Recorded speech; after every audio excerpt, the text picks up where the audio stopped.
In this next lesson, we're going to go over geometry brush actors. So let's start out by creating a new level, and we'll also reset our user interface. Since I hadn't shown that yet, figured it would be good. If we wanted to just get the missing things, we could find them in here, but under layouts, we can go under load layout, and there we are. We're back to the default. We're going to go over the geometry brush actors in a second, but let's set our user interface to snap pretty high. Let's just duplicate a few of these. So I'm holding down Control, Alt, and drag a few times. Could even do it even one more time. There, we've got a really big space to play with now. Well, we could even make it symmetrical, really big. All right, great. So now let's drag a few brushes on and get that feel of our level. And since everything in the world that's human-made, at least, is based usually around our proportions, I like to drag a few props into the scene. Let me set the snapping back to something more reasonable so that when I move objects, I can move them around. That gives me a sense of what sort of human-sized objects are. So then when I start dragging in the big pieces, then I get a sense of relative proportion compared to doors or chairs. So we might want to try scaling that up if we're going to turn it into a room or something. And also I like to drag it up and then hit the end key to snap it down. All right, I've saved my scene. Let's compare some of the properties in the cylinder brush to a static mesh and see what are some of the advantages that we have for using these brushes. If we select the static mesh, you'll notice that it has mobility settings and also physics settings, which the cylinder brush does not have. But what does the cylinder brush have? It has the ability to be hollow, which is pretty amazing. We can add numbers of sides to it. We also have the ability to make it receive materials in some interesting ways, so that's great. And we can convert these to static meshes. So let's apply some materials to this. Let's turn it into a column that we'll use for a quick scene here.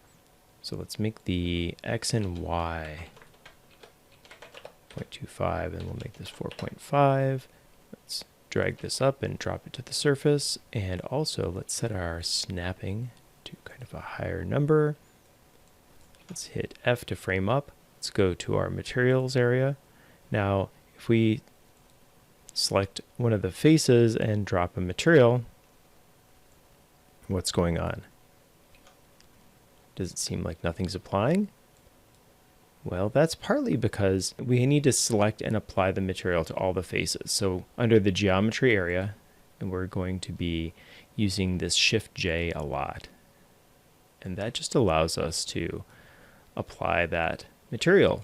And so one thing you're going to notice is that the way it's applying isn't exactly what we want, but we also have controls for that, which is great. This is kind of a UV-less workflow. We can slide the material all around. Let's hit Shift J and slide that around. You can see it's moving, but that's not exactly what we want. We can pan it, we can go up and down. We also have the ability to rotate it and scale it, which is more of what we're looking for. So let's scale it to like 1 and apply. And let's also take a look at our application in this way. There we go. All right, let's say that this is what we want to keep things moving quickly. So let's take this, let's make a pretty grand entranceway, duplicate these. And let's just duplicate it once more. All right, great. Let's take a look and play. This does feel like it could be a pretty big sized hall, so that could be useful to us. Now let's build an area around it. So let's take these props. I'm going to delete them. We don't need them there. But let's make the starting point kind of in the middle. And let's build an area around it. So let's drag down our box. And one thing that I want to point out is if we drag down with one of these materials selected, it will create that material for the object. So why don't we use maybe a rock slate We'll drag a box down there. If we don't like that, we can change it. So let's make that nice and big. So we're almost there. Now, if we wanted to, we can make this editable, which I'm going to show in just a second. But before I do that, I'm going to make it hollow. So let's go down to the settings, turn on hollow. So now it's a hollow object, and let's also edit it. So I'm going to hold down Shift 4, and that turns on brush editing. And I'm also just going to hold down Control and Alt and drag, and that's a marquee selection. That's useful for future workflows. So I just dragged into there. That looks about right. I want to make this a little bit wider and a little longer, but it's getting there in terms of what I want to do with this.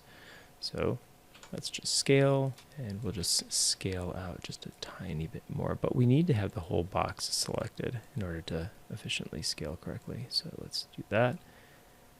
All right. So let's say that that's what we want, but we don't have an entrance yet. So what do we need to do? Well, we can make the brushes Boolean each other. So let's create another brush. And why don't we even do something like a cylinder? We can even have that cylinder rotate. Let's frame up on it. We can have this be our entrance. And we just need to turn it into a subtractive type brush. So we go under the brush settings, got the cylinder brush set here, and under brush type, we'll switch that to subtractive. We should just see it carve right in. Great. All right. So now we've got this room, we've edited the vertices. Why don't we add a small staircase in here? Could make that scale out a little bit. And we could also do something like adding an area that we might want to edit just a tiny bit further, but pretty much we've shown most of the properties that I wanted to demonstrate. There's others. I'll put the link to the brush settings. So we've got that.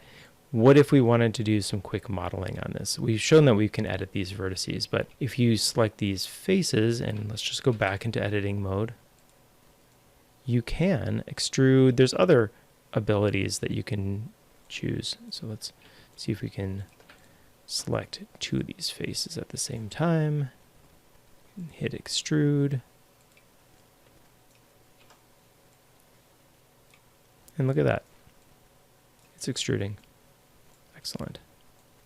We could do something like this, and you can just drag up, and it'll just keep extruding. So great. If we wanted to put materials on there, I hit Shift J, and let's just drag. Say that's all made out of wood. That looks terrible. Let's put something more rock-like or brick-like on there. It's getting there. We've shown that we can apply materials, edit the brushes. We can even extrude. I didn't show that we can convert them to static meshes, but we could. We can convert that to a static mesh. We just drop that into our folders. Probably put that in our meshes folder. That'll pretty much wrap things up. We'll see you in the next video.